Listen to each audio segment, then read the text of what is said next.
Alright, so here we go. And in this game, honestly, I don't even really know what I do. This was just something I had saved. It wasn't even that long ago, but I don't even remember really what it is. I think it was a decent gameplay. That's all I know. It was decent. Got a few kill streaks. Had a decent game overall. That's all I know. I just wanted something to kind of talk over. And I've been uploading a lot of, excuse me, I've been uploading a lot of Modern Warfare 3, so I figured I'd just pick up a Black Ops 2 to upload real quick. But what I wanted to talk about was my play style, kind of just how I think about going through the game and everything, like how I approach everything. And in Black Ops 2, I guess probably isn't the best example, but I still use it in Black Ops 2. And I don't consider myself to be a rusher really. I'm not that type of guy that always is just sprinting towards their spawn, just constantly pushing it and going after them. I don't really consider myself that, but I also don't really consider myself a camper. I mean, don't get me wrong. Like there will be games when if I find a nice little PowerPoint and I'll just stick with it. And I've had pretty campy gameplays. I have quite a few Moabs in my vault that are pretty much like within the same very small area that I just control. And a lot of that started because I had really bad internet for a long time, and I still don't have that good of internet, but it's better to the point where I can get 4 bars now. Where before I couldn't even get a 4 bar. It was that bad. I usually couldn't even get a 4 bar, but now I'm at a point where I have decent internet, but before I didn't, and I had to kind of adopt a play style that would allow me to take advantage of just not having as good of internet. Like there would be so many times when I run into people that would just like it seemed like I just like snap my fingers like boom dead, and I had to figure out a way to combat that, and it was by finding PowerPoints on a map and finding like knowing spawns really well and knowing traffic patterns, and then using that cutoff to catch people before they thought they were going to run into someone. So instead of just running at their spawn, I'd find a little head glitch, maybe wait for them to come around the corner. It was a little bit different than just straight up rushing. I didn't consider myself a camper really, but I really wasn't a rusher as such. It wasn't something that I really did, and I've kind of always kept that now because that's how. Excuse me, I'm a little sick still, so it's something that I've kind of just kept throughout now all the games is the kind of I don't know. I like to call it tactical rushing. Sometimes it's just straight up not rushing, but I like to consider myself like a tactical rusher. Uh, like if you see people that are always crazy hard rushers, like Dying Soldier, guys like that, I'm definitely not even close to that. I like to know spawns and find the cutoffs of that. And even here, like even though I'm in the middle of the map, I know where they're going to be coming from. I know how to work this area to my advantage, and that's what I use. I don't even venture out of here that much. You could call this camping, and in a way it is kind of camping because I'm using this middle part of the map, and I'm just kind of sitting here, kind of just moving around a certain area and holding that area down. So it's not even really a matter of yeah, like it's not even a matter of camping or rushing. I consider it good tactics to play it like this, to just find areas that are a PowerPoint. And this right here, this house is a PowerPoint. This is where most of the action goes on. This is how most of the players will eventually come to. Like most paths lead to that part right there. So I use it to my advantage and try to find head glitches and angles to take advantage of this and catch players by surprise and have gunfights to my advantage. I'm not trying to get into 50-50 gunfights. I'm trying to get in a gunfight where I can get someone in the back, where I can find someone unsuspecting that isn't ready for me just to be waiting for them, like knowing their spawn.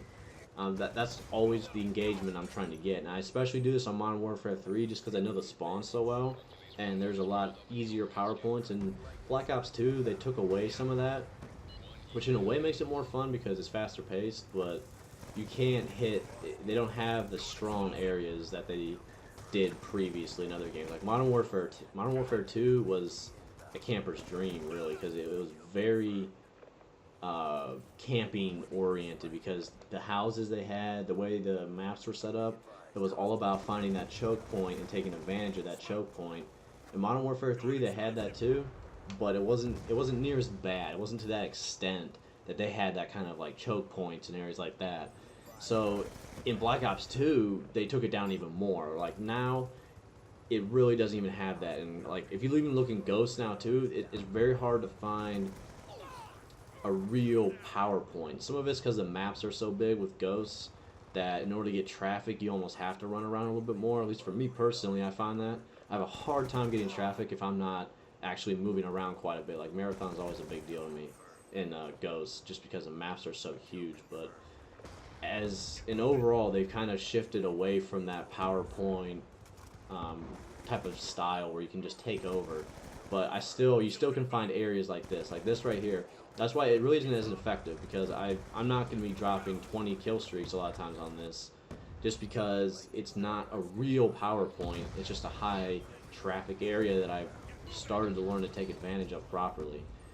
But in all, I still use the general same playstyle. I still find high traffic areas and play the spawns that way. In Modern Warfare 3, it still was the best way I can describe that, and that's what kind of like in my COD 4 gameplay, I think I've had some bad games just because I don't know the traffic patterns or the spawn points properly enough to really know how to get a cutoff right. I don't have that yet. And I think once I figure out the spawns enough and figure out the power points and kind of get that cutoff, then it'll be different. I think then that's when I'll start doing better at the game. But that takes a while for me to actually learn the spawns and where I should be, where other people are going to be, and all of that. It's going to take a little bit for me to actually get used to it. So we're going to have to kind of see. But it's kind of the same learning curve for every game. That's why, like right now, in Modern Warfare 2, I hate going back to it because I still don't know the good spots that well. Even though like I'm fully ranked up, but the main reason I'm fully ranked up is because I just got into an XP lobby and just like a few kills and boom, I was there. But as an overall, like I said, like I really have to understand the game. That's why I've gotten a good amount better at COD Ghosts. At least I was. I haven't played Ghosts for a while, but when I was playing, I got a lot better at it, just because I started learning those cutoffs and those power points for most of the maps. The next thing I want to talk about is the whole live commentary overall thingy. Like as I said in the other video, is that I really can't do it because I have a roommate. It's pretty hard to find time to do it when it's quiet. It's really hard. But I hopefully will be getting my own room in the next few months. Hopefully the next month or two. I don't know for sure. But hopefully I'll be getting my own room, and then that'll make things a lot easier. Like a lot of times I don't even really have a choice on what I'm going to upload because I don't have anything like as far as commentary goes. But hopefully soon I'll be able to get my own room, and then I'll be able to do anything I want really in terms of recording and like live commentary, just normal voiceover and all that. Hopefully that'll happen soon, but I'm not completely sure when that's going to happen. And really, for the most part, I haven't even been playing that much Call of Duty. I took like a break for it for a few days, and I'm going to get back on it today and see if I can get some Black Ops 2 gameplay, because I got so much Modern Warfare 3 gameplay that, you know, I don't even know, like I don't even need that many. There's so much. But getting towards the end of the video, and right here, we lose. Did not know that. But it's been pretty good commentary, hopefully. And thanks for watching. Like, subscribe, etc., etc. Later.